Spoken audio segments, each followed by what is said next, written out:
Dr. Michael Newton's first book, Journey of Souls, was published in 1994 when he himself was in his early 60s. It came after 25 years of research, doing sessions with thousands of people in which he learned about and documented the space that he called life between lives. It's gone on to become a classic of the literature, and in 2002, he founded the Newton Institute to develop his training, which continues on after his passing in 2016 at the age of 84. Now, Newton's work does cover past lives, but it emphasizes the space between lives. In this realm, past life actions are reviewed, lessons are learned, and lives are planned with the assistance of the Spirit Guide, Soul Group, and Soul Council. Hi, I'm Mark Beale. I'm a past life regression therapist, a hypnotherapist, and a certification trainer. And I'm the author of the book, Past Life Awakening, 7 Regression Case Studies Illustrate 7 Spiritual Laws, which you can get as a paperback, ebook, or Kindle from bookstores. Check the links in the description. Now, past life regression done well already often has spontaneous or intentional involvement in all 3 of these, though Newton's work does mark a progression by adding protocols that can be tested by those who do past life regression and can be extended to full sessions that focus mainly on the between lives realm, though there still isn't a firm line between lives and past lives. And this is because many entries to past life regression happen when you first regress someone to a past life, then take them to their past life death, and then get into the between lives realm from there. So most between life sessions start with past life regression, even if it is supposed to be only a between life session. So many between life sessions have some elements of past lives, and many past life sessions have some elements of between lives. Newton did push it further, so his protocol eventually digs out a flow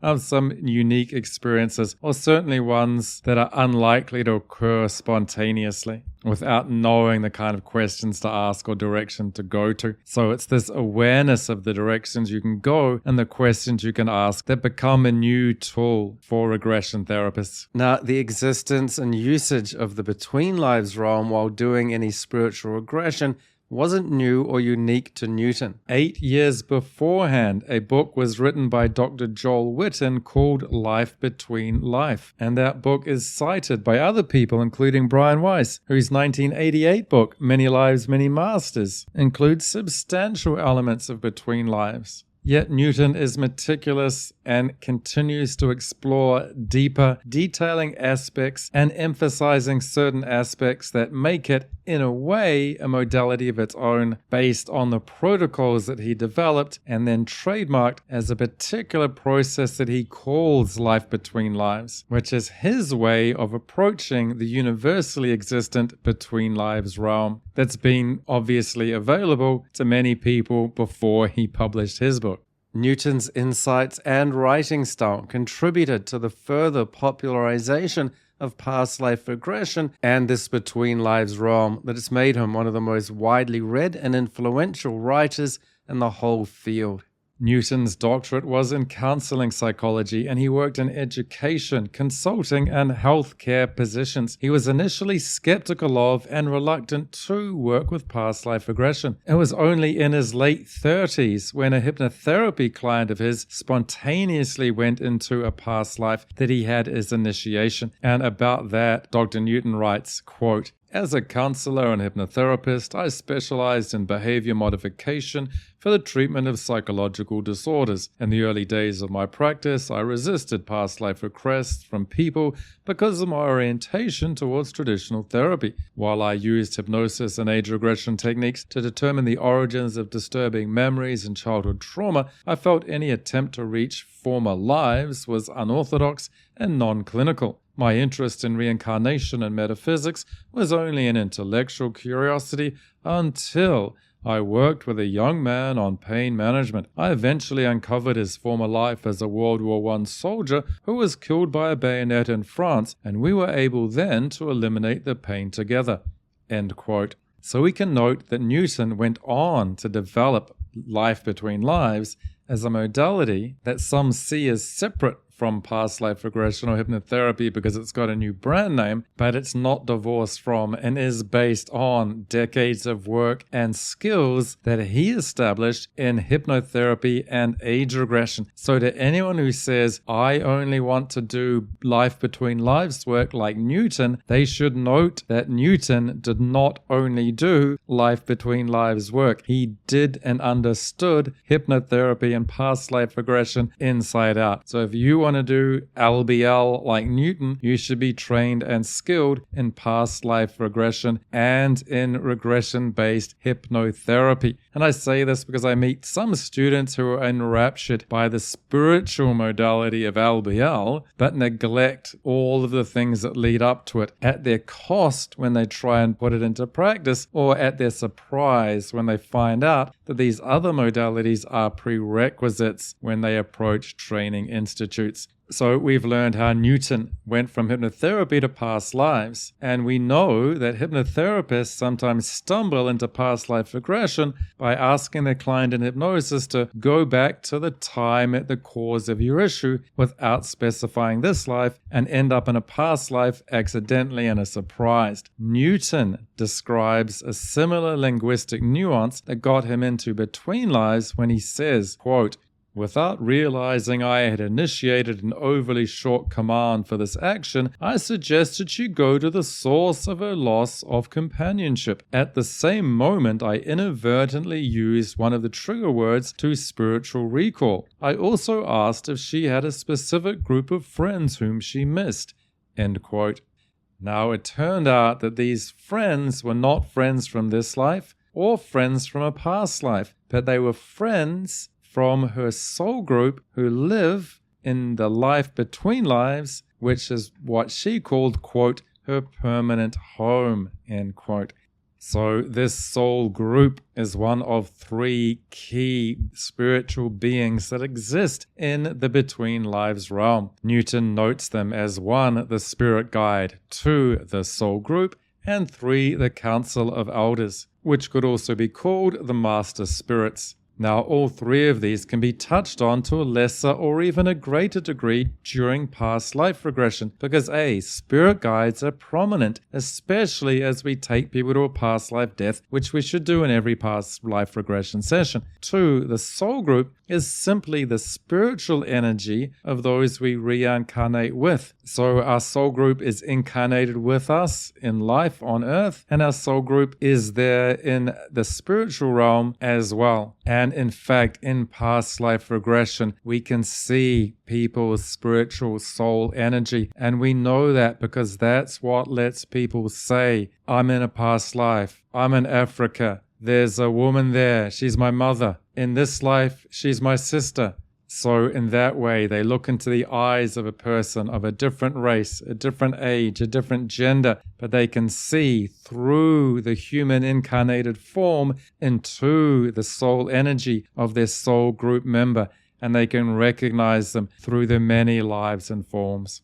The third major beings in this between lives realm is the council of elders or the master spirits, and they can speak from a place beyond the client's inner wisdom and beyond the spirit guide's insight too. And it's with the council of elders that the life between lives protocol differentiates itself the most, as it seeks input on many things, including the soul plans that were made prior to incarnation and the possibilities and choices given for future incarnations. Now, this extra detail that Newton dug into was extra because past life therapists tend to stick to just whatever is needed to get a therapeutic resolution, nothing less and not a whole bunch more. But Newton was prepared to go in and do the more, do stuff that isn't necessarily directly or relevant at all for therapeutic resolutions. So this is where he switches from doing therapeutic sessions to doing research sessions in hypnosis with his clients. So he says, quote, "I decided to do the research myself, and with practice I acquired greater skill in entering the spirit world through my subjects." End quote.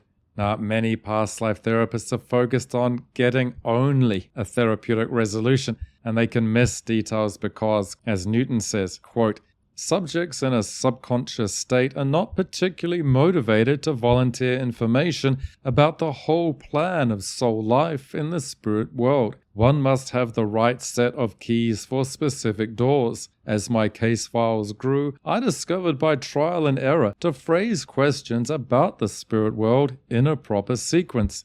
End quote. Now, this is quite true, and this is what I mean. If you don't ask those questions, souls are not going to just start volunteering the information. But what then becomes very interesting is that if you're going to ask 1,000 people the same question, it's fair to assume that many of those people's reports will be subjective, and perhaps you'll get healing metaphors or therapeutic fictions that are created by their own mind just to help them or reassure them or provide them some therapeutic value. But Newton found by asking his questions that by inputting the same questions, he got output of some of the objectively same results. So he says, quote, "If a subject was somehow able to overcome a hypnosis procedure and construct a deliberate fantasy about the spirit world or free associate from preset ideas about the afterlife, their responses would soon become inconsistent with my other case reports." End quote.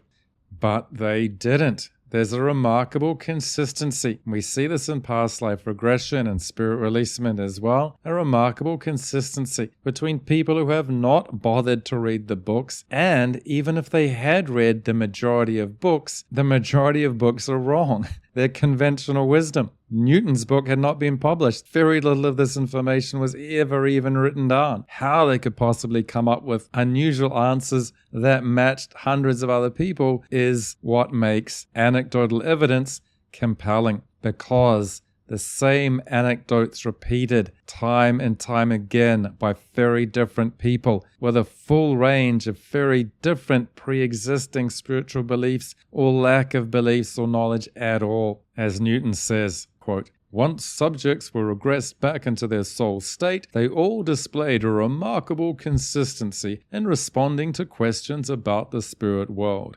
End quote.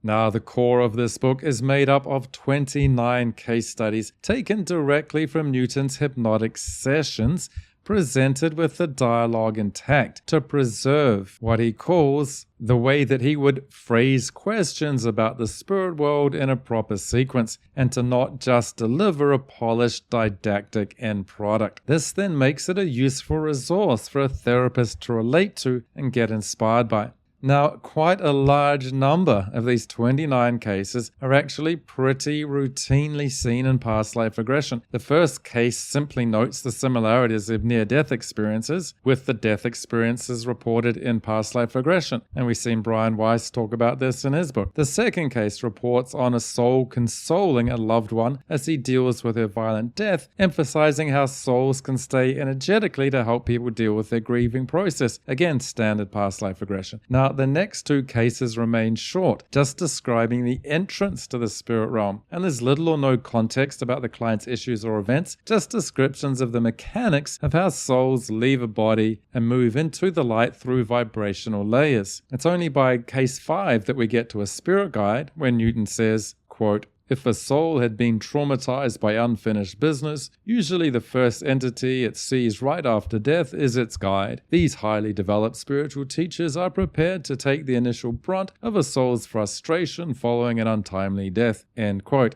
Again, routine in past life regression, because as we regress to past lives, we do regress to past deaths. We observe the death and the after effects on Earth, so we have some initial resolution, and we go on in past life regression to have an initial life review as we look down before also turning to look up and move into the light, where we can then meet the soul group. The next few cases continue to describe various ways that people get reception committees as they return to the spiritual between lives world. Newton says, quote, "Most of my subjects report the first person they see in the spirit world is their personal guide. However, after any life, we can be met by a soulmate. Guides and soulmates are not the same. If a former relative or close friend appears to the incoming soul, their regular guide might be absent from the scene. I find that usually guides are somewhere in close proximity, monitoring the incomer's arrival in their own way." End quote. Now, this is exactly what I see in many past life regressions. They can be met by a guide or their soul group members, and this can help comfort them. And it can help them be an antidote to frustrations or anger they had at death by bringing forth loving feelings towards their soul group members and therefore forgiveness to those that might have done them wrong and caused their death. And these kind of events happen very often and require very little prompting or skillful questioning. But what I appreciate here is Newton's words in making careful distinctions. He notes that there is a difference between a spirit guide and a soul group. And this is important because some people might colloquially call their grandmother their spirit guide, when in fact they're not. Technically, they're part of their soul group. Anyone who incarnates with you as part of your soul group, your spirit guide, in almost every instance, does not incarnate with you, only exists in the spiritual realm, and is not a loved one. That's a technical distinction and a good one to make. So let's look at some of these distinctions and definitions. The soul group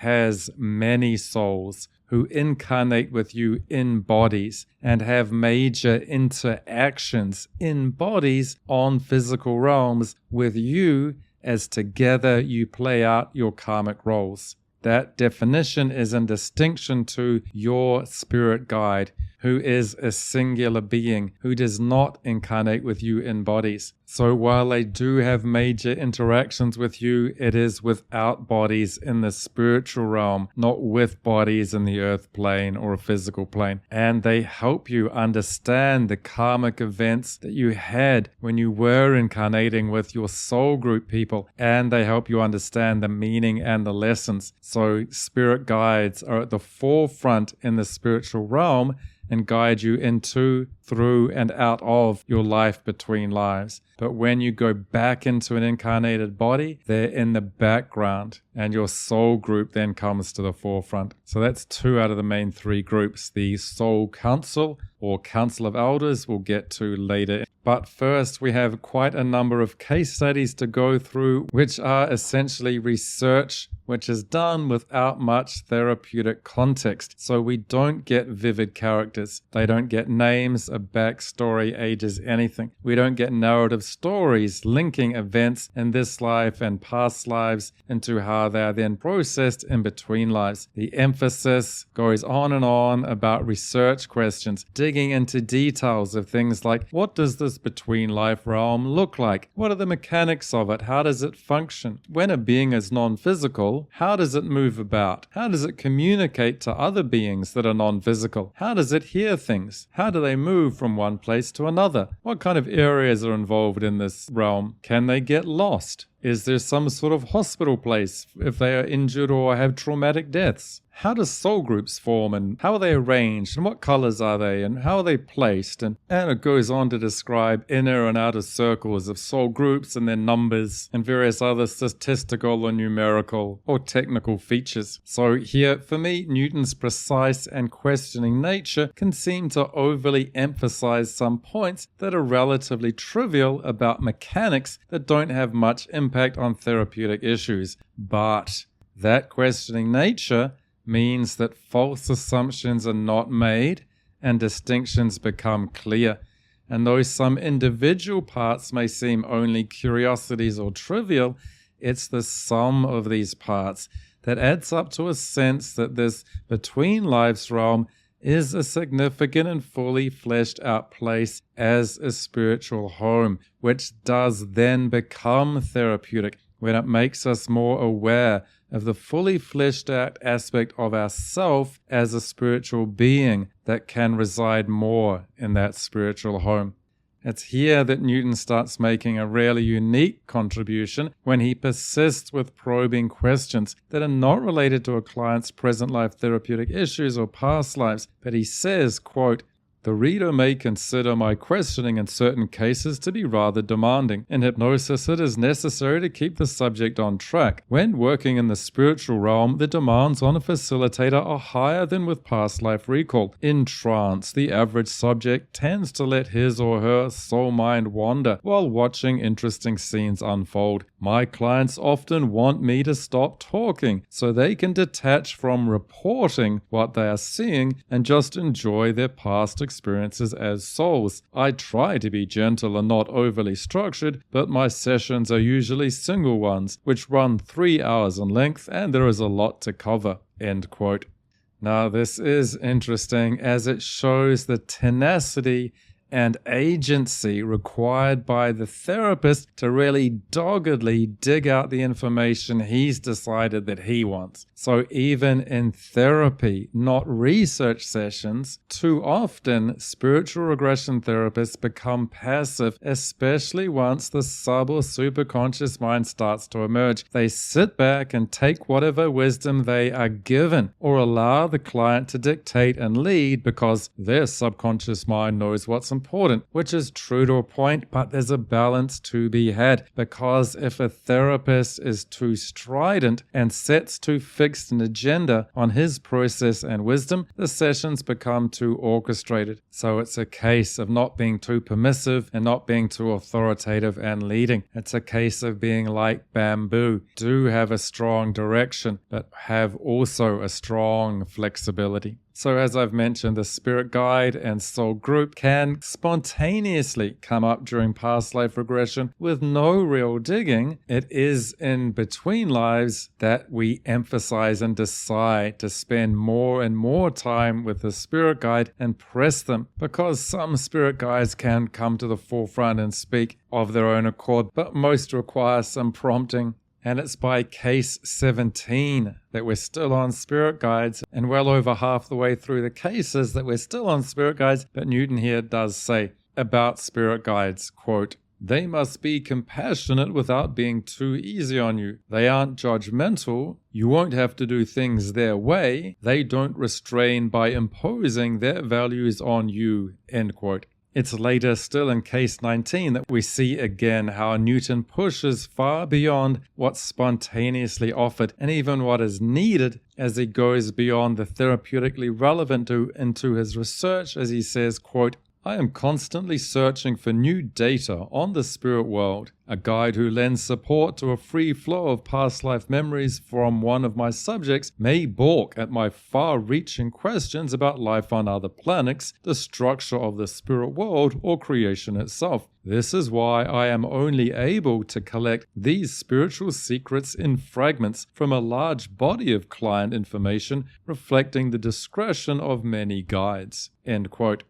So if you're inspired to ask the kind of questions Newton does, do not be surprised that if you do, they give you the impression that you're pushing it, because even wise, kind spirit guides will push back and they will cut you off and they'll tell you it's not relevant, who cares, as they should.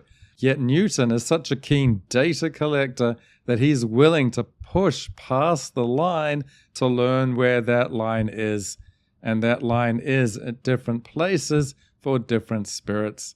Now, it's really only in the last 7 of the 29 case studies in this book that by far the most detailed and unique contribution comes, as he emphasizes deep life reviews, life previews, commentary on past lives and the spiritual nature of the universe, and works with the Council of Elders, where we get into the particular sections of life selection and choosing a new body as we look towards exiting this life between lives. And it's with the Council of Elders that they can specifically review many other times.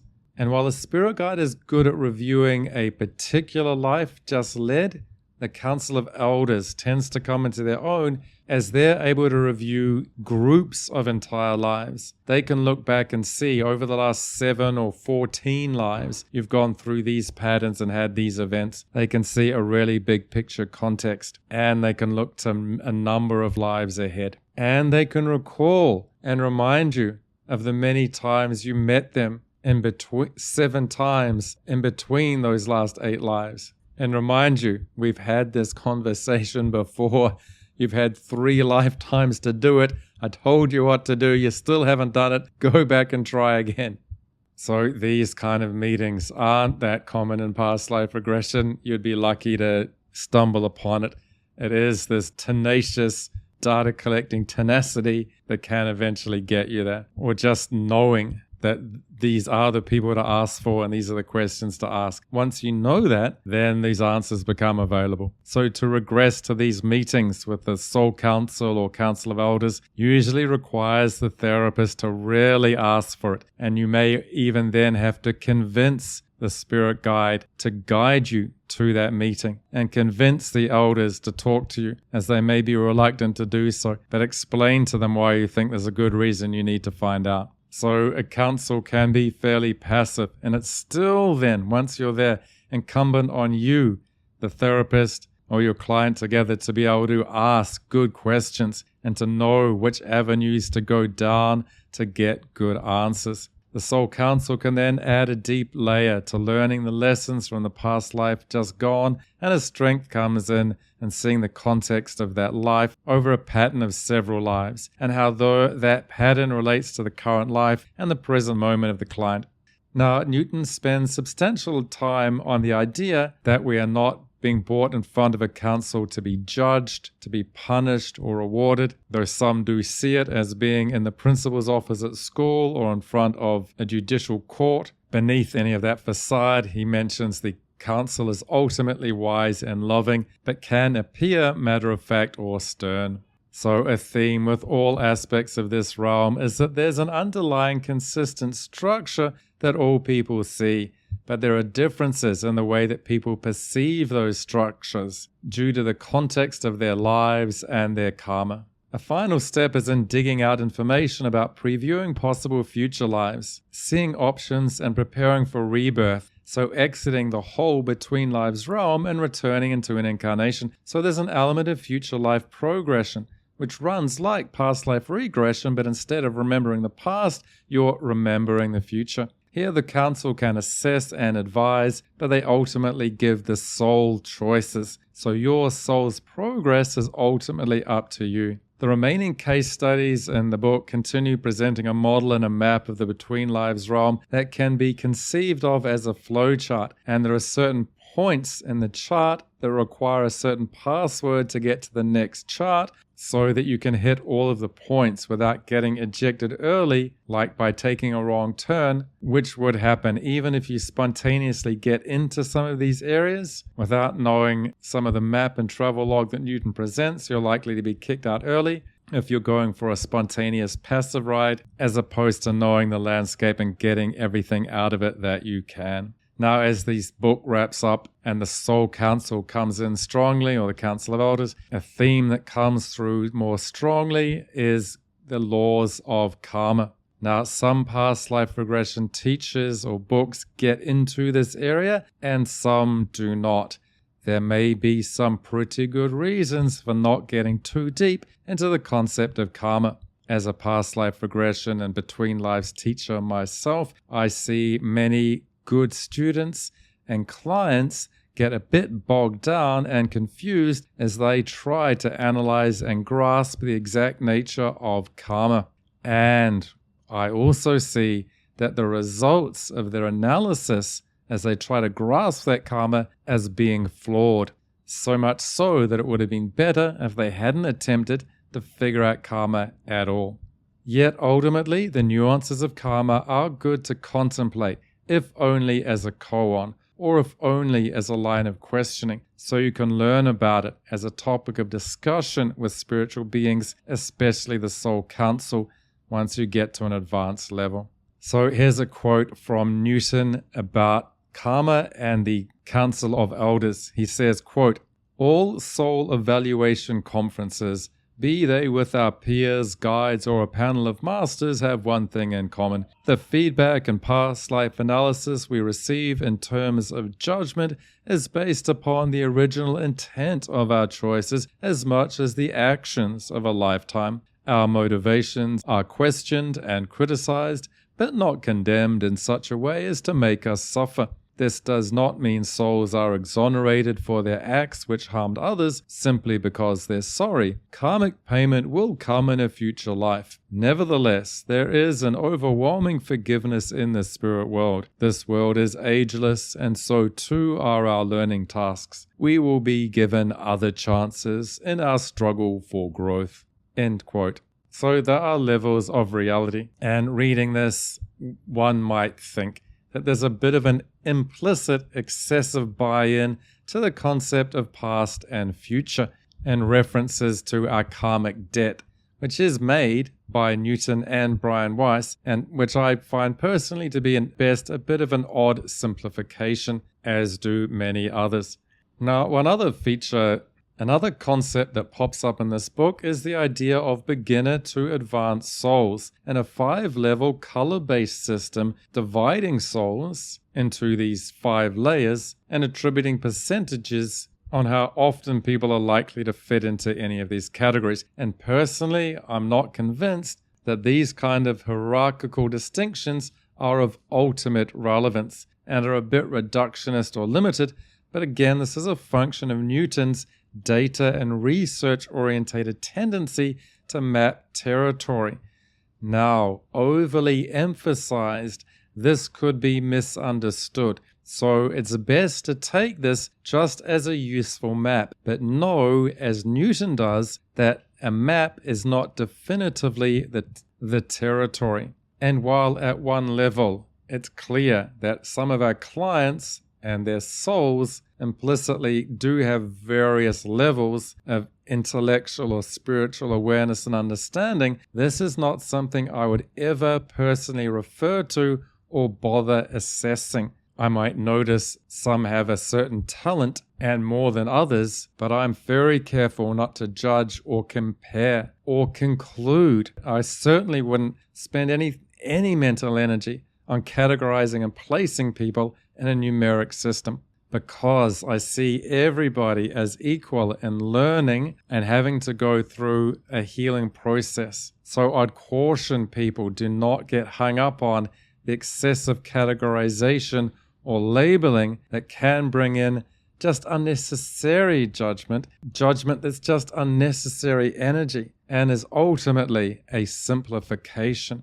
But with that said, the thinking that dismisses that simplification can swing the other way. So this is my thoughts, but this is the thoughts of many. But I'd also caution those that think too much in the other direction, because those that move away from simplification can move into some unfortunate complexification that can sound wise but become a problem if it's just a word salad that's not nutrition. By that I mean we can't just say that there are no layers, everyone's equal. We can all just transcend. In fact, there's no past and future. There's no time. Ultimate truth is beyond all dimensions. All is already one. All are enlightened. That too is a distortion. While the reality is, at the level we are incarnated in, is that people perceive they are struggling and suffering, and they're coming to us, a professional therapist, in a relative world for relief. So for those of us who have to provide people with therapeutic resolutions, we do talk to them at the level of their suffering, and we don't apply a word salad of amateur philosophy by getting into a complexification which is actually an impotent simplification. That is fine for a casual reader or an amateur philosopher, but it's something professional practitioners have to be aware of. So philosophy can be debated in salons, but therapists working with real people can benefit from a working model that is made to help people for people who actually help people.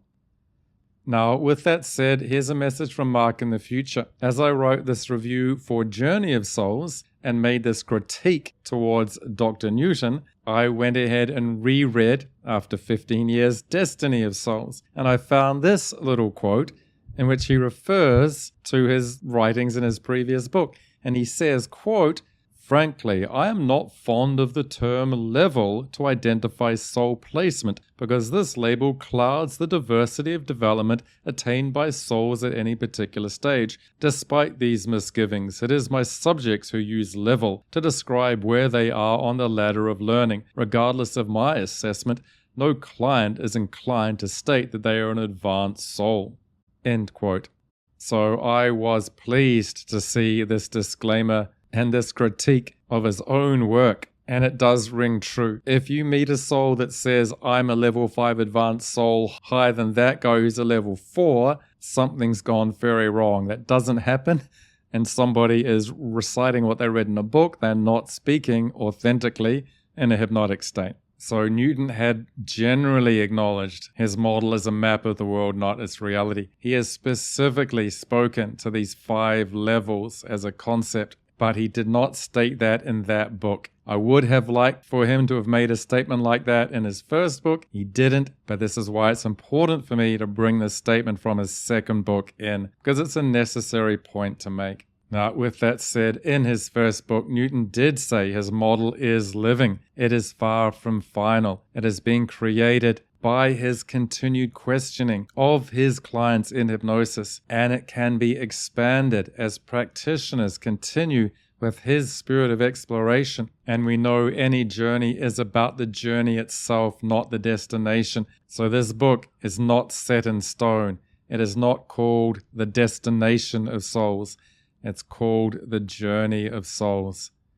So Journey of Souls is a book that's inspired many because of this next layer of possibility it unveils, leading them to have sessions or training in life between lives regression, or past life regression. So it's inspirational, and Journey of Souls is a valuable source of education if it prompts your soul to continue its healer's journey. If you already practice some hypnotic regression into past lives, then it gives you ideas of what else is possible. If you ask a certain question, or go look under a certain rock, or wander off in a certain direction down a once hidden path, then you and your client may find themselves in what feels like a new and fascinating aspect of the superconscious mind. To get my book, Past Life Awakening, 7 Regression Case Studies Illustrate 7 Spiritual Laws, which you can get as a paperback, ebook, or Kindle, check the links in the description. To have hypnotherapy or past life regression sessions with me, click the link below. To get training with me that includes video courses, technical manuals, session swaps with fellow students, and can include personal mentoring with me, click the links to learn hypnotherapy with my Hypnotherapy Specialist Institute, or Past Life Regression, Spirit Release Between Lives with my Past Life Awakening Institute.